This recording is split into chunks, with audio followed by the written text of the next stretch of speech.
الله وبركاته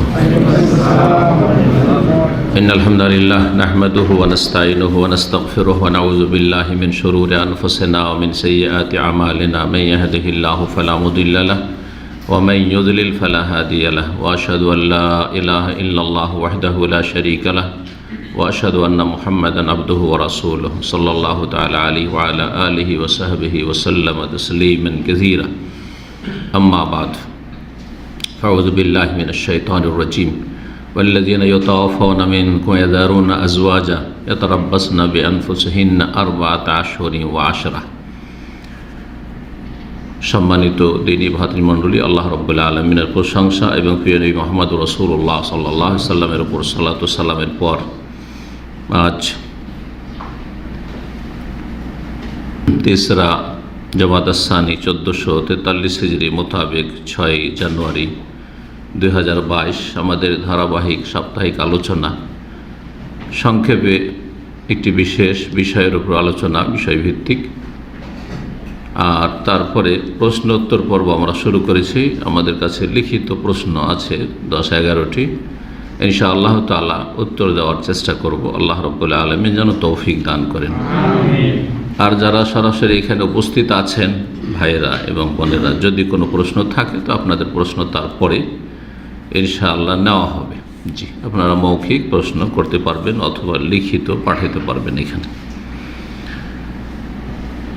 আজকে যে বিষয়টি নিয়ে আলোচনা করব তা হচ্ছে মহিলাদের সাথে সম্পর্কিত। কারণ এটি আমাদের যেহেতু পরিবারের প্রোগ্রাম, তো আমরা চেষ্টা করছি ওই মাসাইলগুলো, যে মাসাইলগুলিতে মানুষ অনেকে ভুল করে থাকে, বিভ্রান্ত হয়ে থাকে, আর অনেকে বিভ্রান্ত করে থাকে, যাতে করে নিজেরাও বিভ্রান্ত না হন আর আপনাদেরকে কেউ বিভ্রান্ত না করতে পারে। সেই জন্য এসব মাসাইলগুলি আলোচনা করেছি। তার একটি হচ্ছে বিধবা মহিলার বিধিবিধান বা মাসাইল। বিধবাদের সম্পর্কে সূরা বাকারাতে একটি আয়াত রয়েছে, আয়াত নম্বর 234। আল্লাহ রাব্বুল আলামিন বিশেষভাবে এখানে বিধবাদের বিধান সম্পর্কে বা ইদ্দত সম্পর্কে বর্ণনা করেছেন। মহান আল্লাহ ইরশাদ করেছেন, ওয়াল্লাযীনা ইয়াতাওয়াফাউনা মিনকুম, তোমাদের মধ্য থেকে যারা ইন্তেকাল করবে, মারা যাবে, পুরুষদেরকে বলা হচ্ছে যে তোমাদের মধ্য থেকে যারা মারা যাবে, ওয়াযারুনা আজওয়াজা, এবং তারা স্ত্রী ছেড়ে যাবে, তাদের স্ত্রী রয়েছে, তো স্ত্রীরা কি হবে? বিধবা হবে। তো বিধবাদের বিধান কি? আল্লাহ বলছেন, ইয়াতারাব্বাসনা বিআনফুসিহিন্না, তারা নিজেদের ক্ষেত্রে অপেক্ষা করবে, প্রতীক্ষা করবে, ইন্তজার করবে। ইয়াতারাব্বাসনা, অপেক্ষা করবে, বিআনফুসিহিন্না, নিজেদের ক্ষেত্রে 4 আশহুরি ওয়া আশরা, 4 মাস 10 দিন। 4 মাস 10 দিন, ভালো করে শোনেন। তাহলে সময়টা কত? 4 মাস 10 দিন। 4 মাসও না আর 40 দিনও না। এই 4 মাস আর 40 দিনের জন্য বললাম যে আমার কাছে বিভিন্ন জায়গা থেকে প্রশ্ন আসে। বেশ কিছুদিন আগে একটা প্রশ্ন এসেছে যে 4 মাস বলে, কেন ওই 10 দিন আর মনে থাকে না, ওই 4 মাস। কালকে আর একটা প্রশ্ন এসছে, আরও অবাক, 40 দিন। প্রশ্ন জিজ্ঞাসা করে সবাই বলছে 40 দিন পরে কি অন্য জায়গায় যেতে পারবে, স্থানান্তরিত হইতে পারবে? তার মানে ভাবছে যে 40টা দিন হচ্ছে বিধবা নারীর ইদ্দত। আসলে একেবারে ভুল কথা। আল্লাহ রাব্বুল আলামিনের কোরআনী বিধান হচ্ছে 4 মাস 10 দিন। কতদিন হয় 4 মাসে? 3 4 12, 120 130, ঠিক আছে। এই হচ্ছে কোরআনে কারীমের আয়াত, রাসূলুল্লাহ সাল্লাল্লাহু আলাইহি ওয়াসাল্লামের হাদিস। জি, এই যে 4 মাস 10 দিন অপেক্ষা করতে হবে, এটাকে বলা হয় আরবি ভাষায়, হাদিসের ভাষায় এহদাদ। এহদাদ মানে হচ্ছে শোকের সময় পার করা, শোকের সময় পার করা। স্বামী স্ত্রী যে একটা সম্পর্ক রয়েছে, দাম্পত্য সম্পর্ক, যে সম্পর্ক অন্য কারো সাথে নেই, বিশেষ সম্পর্ক, যার ফলে তার সাথে একটা সম্পৃক্ততা আছে, বিশেষ খাস সম্পর্ক রয়েছে, যার ফলে এই সম্পর্কটা এই নয় যে ইন্তেকাল করার সাথে সাথে শেষ হয়ে যাবে, তার সাথে একটা সম্পর্ক থাকবে। সেটা হচ্ছে 4 মাস 10 দিন। অন্য কোথাও সম্পর্ক স্থাপন করতে পারবে না শরীয়ত সম্মত হইল, অর্থাৎ অন্য জায়গায় বিবাহ বসতে পারবে না। এই স্বামীর এই 4 মাস 10 দিন হচ্ছে হক, যেন এখনো এই স্বামীর বন্ধনেই আছে, স্বামীর সাথে একটা সম্পর্ক আছে। জি, এই এহদাদ বা শোক, যেটাকে এহদাদ আরবি ভাষায়, কারণ এহদাদ শব্দটি আন্তহিদ্দা হাদিসে আসছে, হাদিস বলছি তাতে, ওখান থেকে এহদাদ এই শব্দটিকে বাংলা উর্দুতে বলা হয় শোক মানানো বা শোক পালন করা, শোক করা। জি, শোক করা মানে মাতম নয় আর কান্নাকাটি নয়। শোক মানে দুনিয়ার সাজসজ্জা থেকে আর ভোগবিলাসের জীবন থেকে, তারপরে আপনার সম্ভোগের জীবন থেকে, মানে নতুন বিবাহ বসা মানে আমোদ ফুর্তি, তাই না, ওই সব থেকে বিরত থাকে ইত্যাদি, যেসব জিনিসে মানুষের ভোগবিলাস, আয়েশ আরাম, সুখের দিকগুলি খুব প্রকাশ পায়, জি, এগুলো থেকে বেঁচে থাকা। তো এটা এহদাদ কি জিনিস? বিধবা নারী যার স্বামী ইন্তেকাল করেছে, সে যে কোনো রকমের সাজসজ্জা থেকে বিরত থাকবে, সুগন্ধি ব্যবহার থেকে বিরত থাকবে, সৌন্দর্য গ্রহণ করা থেকে, মেকআপ থেকে বেঁচে থাকবে, এইভাবে ইত্যাদি ইত্যাদি। আর খুব সহজ ভাষায় সংক্ষেপে অন্যরা বলেছেন যে ইজতেনাবু কুল্লু মা তাতাযায়্যানু বিহিন নিসা, নারীরা সাধারণত যেসব সাজসজ্জাগুলি গ্রহণ করে থাকে, সমস্ত সাজসজ্জার দিক থেকে বেঁচে থাকা, সমস্ত রকম সাজসজ্জা থেকে বেঁচে থাকা, এইটা হচ্ছে ব্যাপক অর্থে। এখন এই বিষয়গুলি ইনশাআল্লাহ তাআলা 6টি পয়েন্টে আজকে সংক্ষেপে পেশ করব।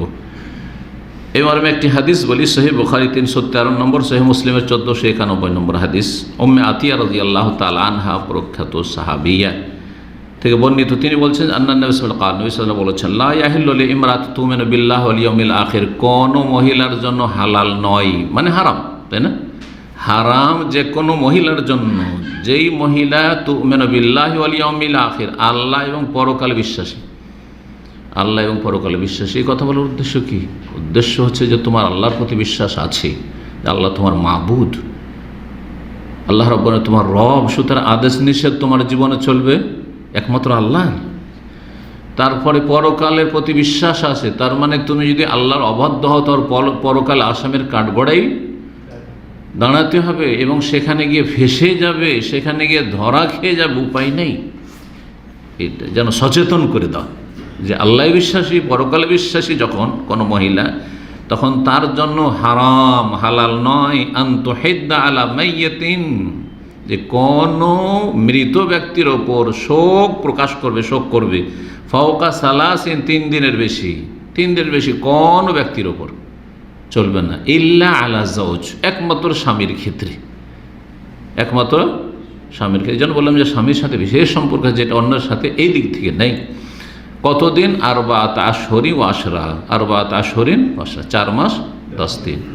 আয়াতের তাফসীর হচ্ছে এই হাদিস রাসূলুল্লাহ সাল্লাল্লাহু আলাইহি সাল্লামের।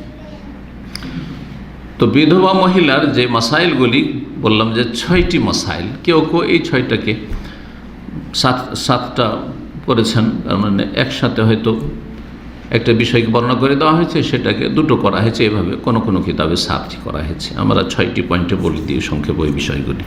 প্রথম যে বিষয়টি বিধবা নারীর সাথে সম্পর্কিত বা মাসআলা, সেটা হচ্ছে যে যেই বাড়িতে অবস্থান করে মহিলা, অর্থাৎ স্বামীর বাড়িতে সাধারণত অবস্থান করে, এটা হচ্ছে আসল বাড়ি একজন মহিলার, কিন্তু হতে পারে স্বামীর বাড়ি না, ঘর জামাই থাকতো, তাহলে বাবার বাড়িতে বসবাস করে, তো সেটাই তার বাড়ি।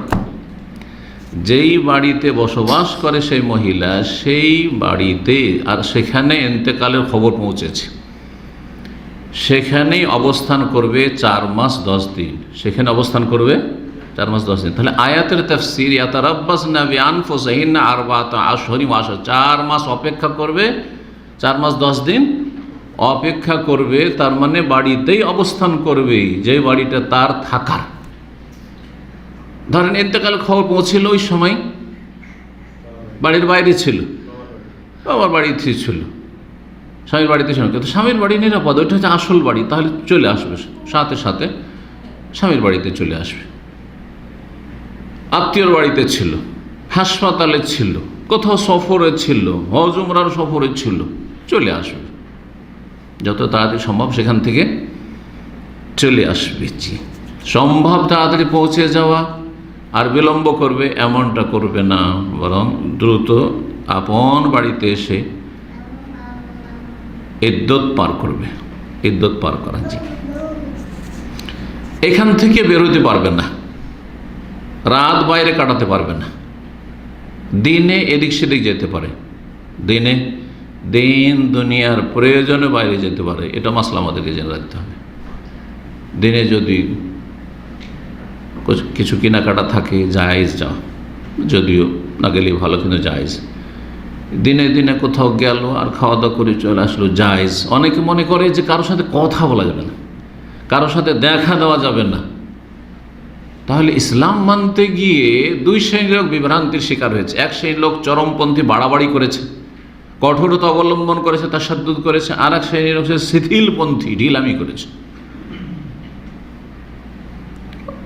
স্বামী মারা গেছে, আর স্বামীর সাথে অত ভক্তি ছিল না, ঘুরে বেড়াচ্ছে যেখানে সেখানে অহরহ, জি। বরং রাত কাটিয়ে দিচ্ছে, হয়তো কখনো হারাম কাজ করছে, কখনো মানে আপত্তিকর কাজ করছে না। মধ্যম পন্থাই হচ্ছে ইসলাম।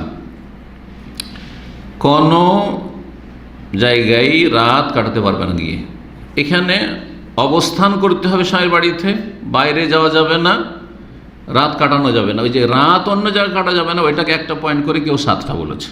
তাহলে এখানে যে বললাম যে 6টা না 7টা আহকাম, তো আশা করি বিষয়টি ক্লিয়ার হয়েছে। যদি ওজোর থাকে তাহলে যেতে পারবে, এই মশলা জানা অত্যন্ত জরুরি। যেন গতকালকের যে মাসআলা, একজন মহিলা, তার কোনো বড় ছেলে মেয়ে নেই, আর স্বামী মারা গেছে, আর তাকে পাহারা দেওয়ার জন্য তার বাপ মাকে এসে থাকতে হচ্ছে, আর যেটা খুবই কঠিন। কয়েকদিন ধরে আছে, কিন্তু কতদিনই 4 মাস 10 দিন ধরে বাপ মা কী করে পাহারা দেবে, তাদেরও সংসার আছে, সেখানে নিরাপত্তা নেই।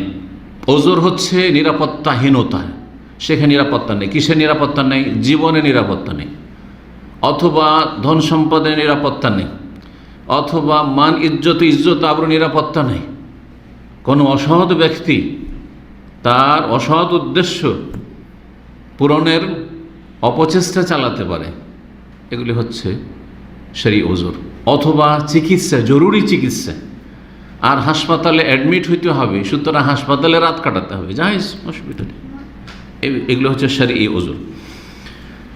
দ্বিতীয় যে বিষয়টি, সেটা হচ্ছে যে সুন্দর চাকচিক্যময় পোশাক থেকে বিরত থাকতে হবে। তাহলে এখানেও মধ্যম পন্থা অবলম্বন করতে হবে। আমাদের দেশের বিধবা মহিলারা কি করে? সাদা কাপড় ধরে নেই, অন্য কোনো রঙিন কাপড় পরবে না। এটা বাড়াবাড়ি হয়ে গেল, এটা বাড়াবাড়ি। আর ছাড়াছাড়ি হচ্ছে যে চলছে, সব রকম পড়ছে, না, এটাও না। সাদা সিধা রঙিন কাপড়ও পরতে পারে, কিন্তু সাদা সিধা রঙের বেশি আকর্ষণীয় না, চাকচিক্যময় নয়, যেগুলো আকৃষ্ট করে মানুষকে। কারণ বিধবা মহিলার জন্য, বিবাহের জন্য সাজাও হারাম, জায়েজ না। কারণ এই সময় বিবাহের জন্য প্রস্তুতি নেওয়া, কেউ দেখবে, কেউ আকর্ষিত হবে, এসব হারাম। যার ফলে এইরকম আকর্ষণীয় কোনো কাপড়, পোশাক ইত্যাদি চলবে না। সাদা সিধা পোশাক পরতে হবে, কিন্তু সেটা সাদাতে সীমিত নয়। যারা সাদাতে সীমিত করেছে তারা বিদআত করেছে। তবে হ্যাঁ, আগে থেকে সাদা পরা অভ্যাস ছিল, মাঝে মধ্যে সাদা পরতো, আর সেখানে সাদা পোশাক মহিলাদের জন্য চলে, তাহলে ঠিক আছে। কিন্তু আরব দেশে সাদা পোশাক মানে পুরুষদের পোশাক। এখন সাদা পোশাক যদি পরে কোনো মহিলা, তাহলে পেছন থেকে দেখলে পুরুষ মনে করবে যে জুব্বা পরে আছে, তাই না? জায়েজ না এরকম পোশাক। তাহলে এমন দেশে, যেই দেশে কোন একটি পোশাক পুরুষের সাথে খাস, সেটা মহিলার জন্য জায়েজ না এরকম পোশাক। এর বিপরীতটা এরকম। সুতরাং আকর্ষণীয় রঙের কাপড় চলবে না, জাফরান রঙা চলবে না, লাল রং চলবে না, যেগুলো আকর্ষণীয়, হলুদ রং খুব আকর্ষণ হচ্ছে এরকম চলবে না। মগনি 11তম খণ্ড 288 পৃষ্ঠায় বিষয়গুলো আলোচনা করা হয়েছে।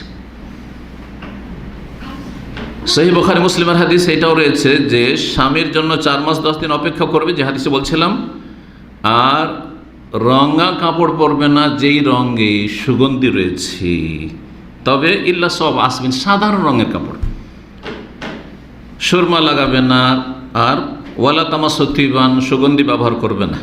তবে মাসিক ঋতু থেকে পাক পবিত্র হলে মাসিক ঋতুর রক্তের যে দুর্গন্ধ রয়েছে সেটা দূর করার জন্য আতর সুগন্ধি ব্যবহার করতে পারবে, ওই সময়টাই, শুধু ওই একদিন। উদ্দেশ্য হচ্ছে দুর্গন্ধ দূর করা, উদ্দেশ্য সুগন্ধি ব্যবহার করা নাই। জি হ্যাঁ, এই বিষয়টিও ইমাম নওয়াবী রহমতুল্লাহ আলাইহি আলোচনা করেছেন। 3 নম্বর যে পয়েন্টটি, সেটা ওই যে আতরের বিষয়টি। 2 নম্বর কি বললাম তাহলে? সুন্দর পোশাক পরবে না। 3 নম্বর হচ্ছে যে কোনো রকমের আতর, সুগন্ধি, সেন্ট ব্যবহার করবেন না, সেন্ট ব্যবহার করবে না, একমাত্র মাসিক ঋতু থেকে পাক হইলে। এই মর্মে বলছেন এমন নবী রহমতুল্লাহ, হাদিসে এসছে ইল্লা ইযা তাহুরাত নবজাতাম মিন কুস্তিন আও আজফার, যখন পাক পবিত্র হবে মহিলারা মাসিক ঋতু থেকে, বিধবা থাকলে, কুস্ত এবং আজফার সেই যুগে প্রচলিত আতর ছিল, যেগুলিতে সেন্ট বেশি ছিল না, বরং সেটা মহিলাদের আতর, মহিলাদের সুগন্ধি বলে গণ্য হইতো, সেটা ব্যবহার করা হতো। এই জন্য, এই নয় যে আজকে 1400 বছর পরে বা কিয়ামত পর্যন্ত কুস্ত আর আজফার খুঁজতে হবে, এটা উদ্দেশ্য নয় কিন্তু। জি, বলছেন যে এই দুটো হচ্ছে নাও আনে মারুফান মিনাল বখুর, এই যে আরবরা বখুর ব্যবহার করে। বখুর কোনটা? যে কাঠ জ্বালিয়ে যে ধোঁয়া করে, জি, এটাকে বখুর বলা হয়।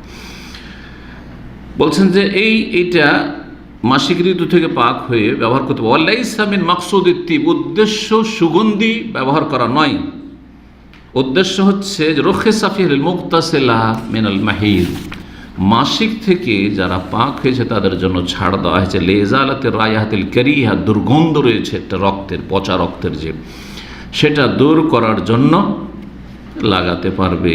তাত্তাবিহু আসারাদ দাম লা লিতাতায়্যুব, সুগন্ধির জন্য নয়, বরং যেই সব জায়গা দিয়ে রক্ত প্রবাহিত হয়েছে সেখানে শুধু ইউজ করা। ইমাম নওয়াবী রহমতুল্লাহ আলাইহির যে ভাষ্য রয়েছে সহিহ মুসলিমের উপর, তার 10ম খণ্ডের 357 পৃষ্ঠা বলেছেন। জি, 4 নম্বর যে বিষয়টি, সেটা হচ্ছে যে বিধবা মহিলা কোনো রকমের অলংকার ব্যবহার করতে পারবেন না, স্বর্ণের হোক, চাঁদের হোক, ডায়মন্ড হোক, যে কোনো রকমের অলংকার হোক ব্যবহার করতে পারবেন না।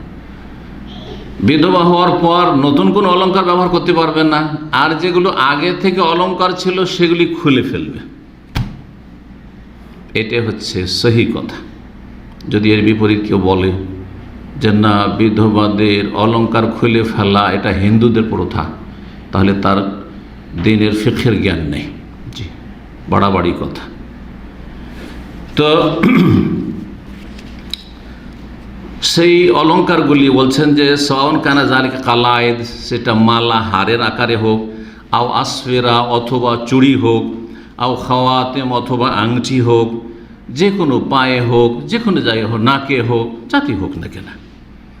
দলিল নবী করিম সাল্লাল্লাহু আলাইহি সাল্লামের হাদিস, উম্মে সালমা রাদিয়াল্লাহু তাআলা আনহা বর্ণনা করেছেন বিধবা সম্পর্কে, লা তালবাসুল মুআসফার মিনাস সিয়াব, আকর্ষণীয় রং হচ্ছে মুআসফার, সেটা ব্যবহার করে। ওয়ালাল মুমাশশাকা, আর লাল রং ব্যবহার করবে না। ওয়ালাল হুলি, আর অলংকার ব্যবহার করবে না, অলংকার ব্যবহার করবে না। ওয়ালা তাখতাদেব, আজ খেজাব, মেহেদি লাগাবে না। ওয়ালা তাকতাহিল, সুরমা লাগাবে না। সোনানে আবু দাউদ 2304 নম্বর হাদিস। আল্লামা আলবানী রাহিমাহুল্লাহ হাদিসটিকে সহি বলেছেন। তাহলে স্পষ্ট হাদিস দ্বারা কি জানা গেল? ওয়ালাল হুলি, জেওয়ার, অলংকার ব্যবহার করতে পারবে না বিধবা। জি, অলংকার যদি আগে থাকে তাহলে খুলে ফেলবে। অনেকে কিন্তু জানে না সেজন্য খুলে না, বা অনেককে ভুল ফতোয়াতে বিভ্রান্ত করা হয়েছে সেজন্য খুলে না। যেমন দামামে এক ইন্ডিয়ান উর্দু ভাষী, এখানে পাশে আল খালিজে থাকতো, ফ্যামিলি, মারা গেছে স্বামী, আর তারপরে 2 দিন 3 দিন হয়ে গেছে, অলংকার খোলেনি। তারপরে পরিবারের মাধ্যমে জানতে পারলাম, গিয়েছিল তাজিয়াতের জন্য। যাওয়ার পরে তখন তাকে খুলতে বলা হয়েছে, তারপরে সেটা খুলেছে। তার মানে আমাদের সমাজে অজ্ঞতা আছে। অথচ ইসলাম সেন্টারে কিন্তু উর্দু দার্সে ওই ইন্ডিয়ান ফ্যামিলি আসতো। তাহলে বোঝা গেল যে আমাদের অনেক ক্ষেত্রে আমরা এলেম শিখলেও আমাদের এলেমে ঘাটতি আছে। অনেক জরুরি মাসাইল যেগুলো অনেকেই জানেন না বা ভুল বোঝানো হয়েছে। না না না, খুললে হিন্দুদের মতো হয়ে যাবে, হিন্দুরা খুলে ফেলে সেজন্য। তো হিন্দুরা যেটাই করে অথবা খ্রিস্টান যেটাই করে বা বিজাতি অমুসলিম যেটাই করে সেটাই আমাদের জন্য হারাম, এই ফর্মুলা ভুল। কিন্তু সে তাদের যেটা ধর্মীয় বিষয় সেটা শুধু জায়েজ নেই। আমাদের ধর্মীয় বিষয়ে তাদের অনুকরণ জায়েজ নেই, কিন্তু সেটা ধর্মীয় বিষয়ের সাথে সীমিত না থেকে যদি সাধারণ হয়ে যায় তাহলে অসুবিধা নেই। যেমন পাঞ্জাবি, আর আমাদের দেশের ইসলামী পোশাক গণ্য করা হয় কি পাঞ্জাবি, অথচ নামটা পাঞ্জাবি শিখদের থেকে। পাঞ্জাবি মানে আসল শিখ, এটা তাহলে পাঞ্জাবিদের পোশাক, বোঝা গেছে না? এটার নাম মুসলমানি নয়। আমাদের লোক খাতনাকে মুসলমানি কেন বলে? মনে করে যে এটা মুসলমানরাই করে আর এটার মাধ্যমে মুসলিম হয়, আসলে সেই জন্য না মুসলমানি। তো পাঞ্জাবি পড়েছেন আপনি, অমুসলিমদের পোশাকের পাঞ্জাবি। বড় বড় নেতা যেন ভারতীয় নেতা আছে সবগুলি পাঞ্জাবি পরে এবং এর আগে পড়েছে। দেখেন না, যত বড় নেতা আছে পাঞ্জাবি পরবেন না, ছেড়ে দেবেন। শাড়ি মূলত হিন্দুরাই পরতো, কিন্তু শাড়িটা হিন্দুদের ধর্মীয় পোশাক নয়, সুতরাং শাড়ি পরতে অসুবিধা আছে? বা শাড়ি পরে বাইরে করি আমরা বেহায়াবি পর্দা হয়। আর শাড়ি যদি পরতে হয় তো এমনভাবে পরতে হবে, এমন কাপড় চোপড় দিয়ে গোটা শরীর যাতে ঢাকা থাকে, আকর্ষণীয় না হয়, ইত্যাদি ইত্যাদি। তো শাড়ি দিয়ে সাধারণত পর্দা হয় না, যে পর্দা ফরজ, যার ফলে শাড়ি পরে বাইরে যাবে না। কিন্তু বাড়িতে যদি সারা জীবন শাড়ি পরে অসুবিধা আছে নাকি? আচ্ছা, আজকাল তো অমুসলিম মহিলারা ভারত উপমহাদেশে সালোয়ার কামিজে পড়ছে, তাহলে কালকে তো আমাদের মেয়েরা কি সালোয়ার কামিজ ছেড়ে দেবে নাকি? যেহেতু অমুসলিমরা পড়ছে নাকি? ধর্মীয় জিনিস চলবে না, সিঁদুর চলবে না, কার ধর্মীয় বিষয় তাদের সিঁদুর চলবে না। কিন্তু এমন কিছু যেগুলো হয়তো এক সময় হিন্দুরাই করতো, অন্যরা করতো না, বা খ্রিস্টানরা করতো, কিন্তু এখন মুসলিমরা অহরহ করতে শুরু করেছে। এখন সেটা আম হয়ে গেছে সবার জন্য, এটা কমন জিনিস হয়ে গেছে, আর কোনো বিশেষ ধর্ম অবলম্বীর সাথে খাস থাকেনি, সুতরাং অসুবিধা নেই সেই ক্ষেত্রে। যেমন টিপের বিষয়টি এরকমই বলা হয়, চলামারা বলেছেন টিপ লাগানো। অনেকে কিন্তু ফতোয়া টিপ লাগানো হারাম। টিপ আর সিঁদুর এক না, সিঁদুর একেবারে হিন্দুদের ধর্মের সাথে খাস, ঠিক আছে? বেশ কিছু হিন্দুদের ধর্মীয় বিষয় রয়েছে, তাই না? শাখা হিন্দু মেয়েদের সাথে খাস, কিন্তু টিপ লাগানো সাজের জন্য এখন হয়েছে। মুসলিমরা টিপ ব্যবহার করতে করতে এটা এখন কমন হয়ে গেছে। এই জন্য আরও ওলামারাও এই বিষয়টিতে বলেছেন যে যেটা আম হয়ে গেছে সবার জন্য, এখন সবাই ইউজ করে, সেটা আর তখন এটা থাকলো না যে মান্তাসাব্বাহা বিকওমিন ফাহুয়া মিনহুম, বিজাতির সদৃশ্যতা হয়ে গেল, সুতরাং এটা হারাম ও তাদের দলভুক্ত হয়ে যাবে, এমন আর থাকলো না। তখন প্যান্ট শার্ট কাদের ছিল পোশাক? খ্রিস্টানদের পোশাক ছিল। আজকে মুসলিমরা ঘরে ঘরে, আরও মুসলিমরা প্যান্ট শার্ট পরছে, ঠিক কিনা বলেন? ইয়েমেনি আরব, সিরিয়ান আরব, জর্ডানি আরব, মিশরি আরব, সব আরব প্যান্ট শার্টই পরে। কটা লোক জুব্বা পরে? কটা জুব্বা পরে? তাহলে কি বলেন যে প্যান্ট শার্ট যেহেতু খ্রিস্টানদের পোশাক হারাম নাকি? না না না।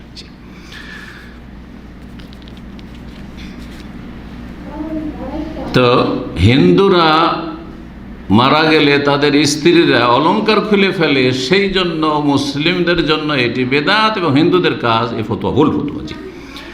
5 নম্বর বিষয় সেটা হচ্ছে যে বিধবা নারী মেহেদি ব্যবহার করা থেকে বেঁচে থাকবে, মেহেদি ব্যবহার করবে না 4 মাস তো আস্তিন। রাসূলুল্লাহ সাল্লাল্লাহু আলাইহি ওয়াসাল্লাম যে হাদিস আবু দাউদে রয়েছে তাতে কি রয়েছে? ওয়ালা তাখতাযিব, একটু আগে হাদিসে পড়লাম সেজন্য আর বারবার পড়ছি না।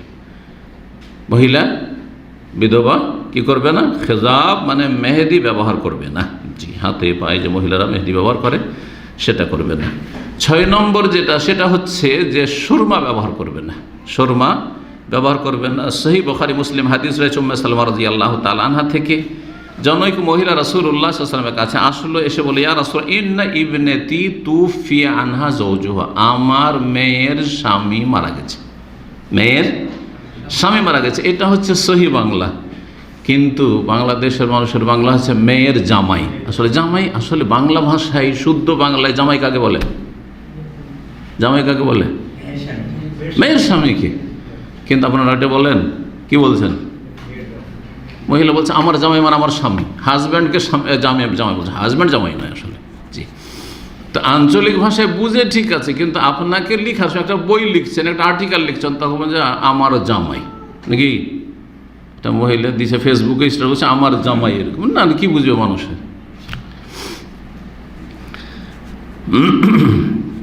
এই জন্য বউ আর বৌমা পার্থক্য করতে গিয়ে বউ আবার ওয়াইফকে বলা হয়, হ্যাঁ, আর বউ ছেলের বউকে বলা হয়। তো ছেলের বউয়ের জন্য একটু মা লাগিয়ে দিয়ে কী করে? বৌমা। তাহলে বোঝা গেল যে এটা হচ্ছে কি ছেলের বউ। জি, যাই হোক, ভাষার ক্ষেত্রে কোনো ইখতিলাফ ঝগড়া নেই। হ্যাঁ, পোতা বলেন আর নাতি বলেন, অসুবিধা নেই, বুঝলেই হইল। গোপালগঞ্জের ভাষা বলেন আর সেই চাপাইয়ের ভাষা বলেন, আর আপনি ঢাকার ভাষা বলেন, আর চিটাগাং বলেন, সিলেটি বলেন, কেউ বুঝো পানি বলেন আর হানি বলেন, বুঝলেই হইল। হ্যাঁ, কথা বোঝা গেছে? হালা বলেন, হালা বললে আপনি খালা উদ্দেশ্য করছেন নাকি শালা উদ্দেশ্য করছেন, না হালা মানে অন্য কিছু, হালা হালা হালা আরবিদের হালা করছেন, ওটা আপনি বুঝেন। জি, 6 নম্বর বিষয় কি বললাম? সুরমা ব্যবহার করবেন। রাসূলুল্লাহ সাল্লাল্লাহু আলাইহি সাল্লামের এই হাদিসে রয়েছে, হ্যাঁ, ওই মহিলা বলল যে ইয়া রাসূলুল্লাহ, আমার মেয়ের স্বামী মারা গেছে, তুফিয়ানা যাওজা ওয়াকাদ ইশতাকাত আইনুহা, কিন্তু তার চোখ উঠেছে, অসুস্থ। আফা নাক হলো হা, সুরমা লাগাতে পারবো? ফাকা রাসূলুল্লাহ সাল্লাল্লাহু আলাইহি ওয়াসাল্লাম, লাগাতে পারবে। মাররাতাইন ওয়া সালাসান, 3 বার, কুল্লু যালিকা ইয়াকুলুল্লাহ, 3 বার করে বারবার ওই মহিলা রিপিট করছে ইয়া রাসূলুল্লাহ। তখনকার চিকিৎসা, চোখ ওঠার চিকিৎসা সুরমাই ছিল, তো এই জন্য বলছিলেন বারবার করে উনি। সুম্মা ক্বালা রাসূলুল্লাহ সাল্লাল্লাহু আলাইহি ওয়াসাল্লাম, রাসূল বললেন, দেখো, ইন্নামা হিয়া আরবাতা আশহুরি ওয়া আশরা, মাত্র 4 মাস 10 দিন। এই 4 মাস 10 দিন সুরমা লাগানো যাবে না। কেন? কারণ সুরমাতে কি রয়েছে? সৌন্দর্য রয়েছে। সুরমা লাগিয়ে সাজে। আজকাল সাজার জন্য মেলা রকমের মেকআপ হয়েছে, যার ফলে সুরমার আর কোনো মূল্য থাকেনি। কিন্তু এক সময় সুরমা মানে বড় একটা আকর্ষণ। বরং সৃষ্টিগতভাবে কিছু পুরুষ আছে, কিছু মহিলা আছে, তাদের চোখটাই কি থাকে? সুরমা রঙের থাকে, ও দেখতেই সুন্দর লাগে। ওইটা একটু সৌন্দর্য, প্রাকৃতিক সৌন্দর্য। দেখেছেন এরকম? না দেখলো জেনে রাখা ভালো। জি, তারপরে রাসূলুল্লাহ বললেন যে আরে জাহিলিয়াতের যুগে 1 বছর ধরে একাই থাকতো, একটা খেমার মধ্যে এক ঘরে করে রাখতো, কেউ তার সাথে কথা বলতো না, কেউ তাকে ছুঁইতো না। আর ইসলাম তো সহজ করে 4 মাস 10 দিন করেছে। 4 মাস 10 দিন সবর করবে না। বিকল্প যদি চিকিৎসা থাকে তাহলে ওতে যাবে না। এই হাদিস সহিহ বুখারীতে রয়েছে 5334 নম্বর, সহিহ মুসলিমের 1486 নম্বর। এখানে আজকের আলোচনা শেষ করছি, আর তারপর ইনশাআল্লাহ তাআলা প্রশ্নগুলির উত্তর দেব।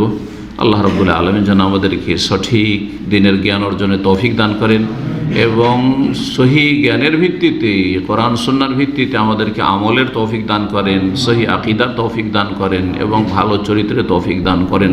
আল্লাহ রাব্বুল সার্বিক দিক থেকে আমাদেরকে ভালো মুসলিম হওয়ার জন্য তৌফিক দান করেন এবং আমাদের সমস্ত রকমের শার থেকে, বালা মুসিবত থেকে, অনিষ্ট থেকে আল্লাহ হেফাজত করেন।